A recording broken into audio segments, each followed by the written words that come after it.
በስመ አብ ወወልድ ወመንፈስ ቅዱስ አሐዱ አምላክ አሜን። የካቲት 23 ቀን የልዳው ፀሐይ ሊቀ ሰማዕታት ቅዱስ ጊዮርጊስ በጦርነት ላይ ሳህለ ማርያምን አጼ ምኒልክን በመርዳት ጠላትን ድል ያደረገበት የሚነገርበት ተአምር ነው። ይህስ እንደምንሚሉ ከጌታችን ከኢየሱስ ክርስቶስ ልደት 1854 ዓ.ም በኋላ የኢትዮጵያ ንጉሠ ነገሥት ዳግማዊ ምኒልክ በነገሰ በ26ኛው ዓመት የምኒልክ የጦር አለቃ ገበየሁ ድል ካደረጋቸው በኋላ እንደገና ምኒልክን ወግተው ኢትዮጵያን በቀኝ ግዛት ሊገዙ የሮም ሰዎች መጡ።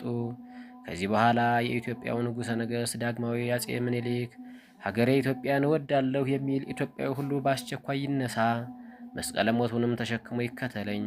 እግዚአብሔር የወሰንንን የባህር ወሰን አልፎ አገር የሚያጠፋ ሃይማኖት የሚለውጥ ጠላት መጧልና ሲሉ አዋጅ አስነገረ። ዳግመኛ በፈረሶቻቸው መጣብር ላይ በጦራቸው ላይ በጋሻቸው ላይ የመስቀል ምልክት እንዲያደርጉ ወታደሮችንም አዘዛቸው።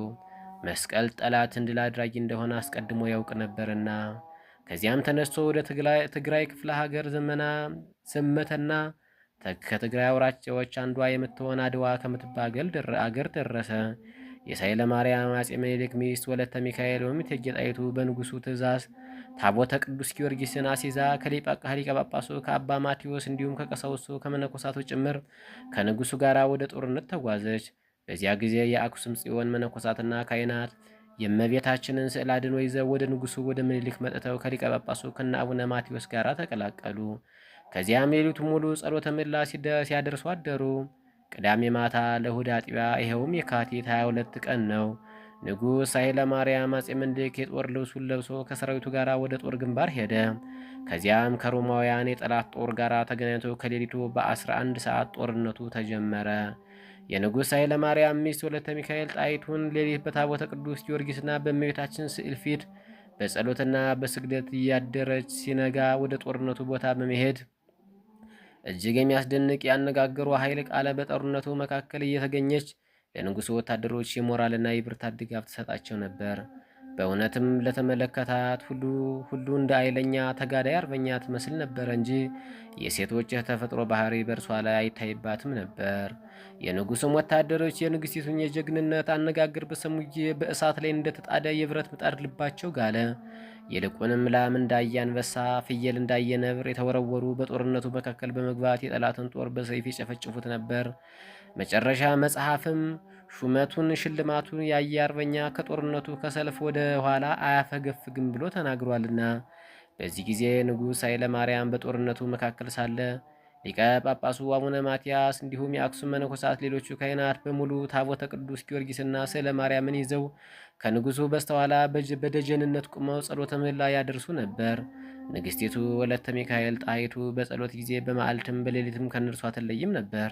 የጽዮን አገልጋዮችም በእግዚአብሔር በሕጉ ታቦት ፊት መለከት ይነፉ ነበር። በዚህም ዕለት ይኸውም የካቲት 23 ቀን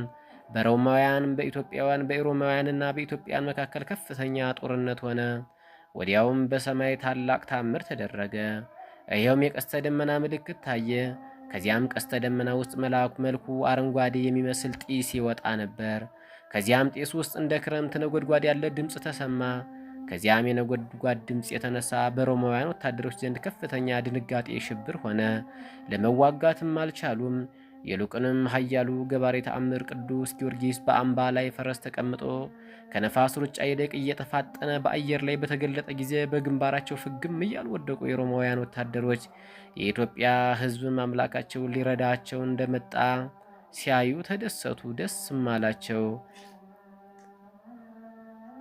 ምድርም ጠበባቸው። በዚህ ጊዜ የኢትዮጵያ ሰራዊት የሮምን የጦር ሰራዊት ፈጇቸው።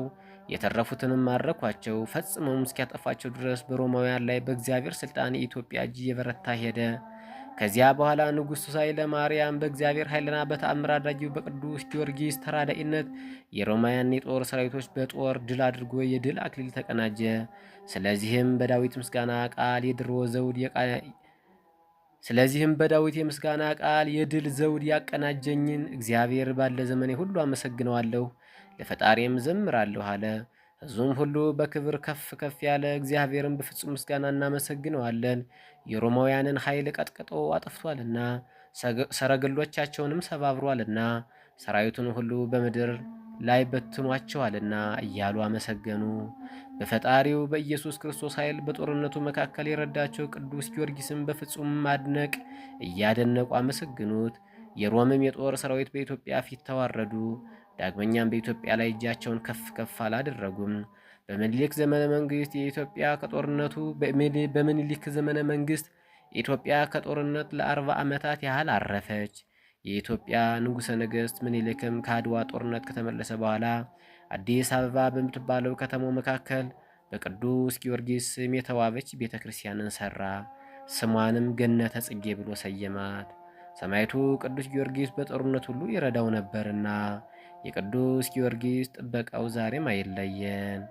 ረድኤቱ በረከቱ በሁላችን ላይ ጽፍ ድርብ ሆኖ ይደር። ወስብሐት ለእግዚአብሔር ወለወላዲቱ ድንግል ወለመስቀሉ ክቡር አሜን።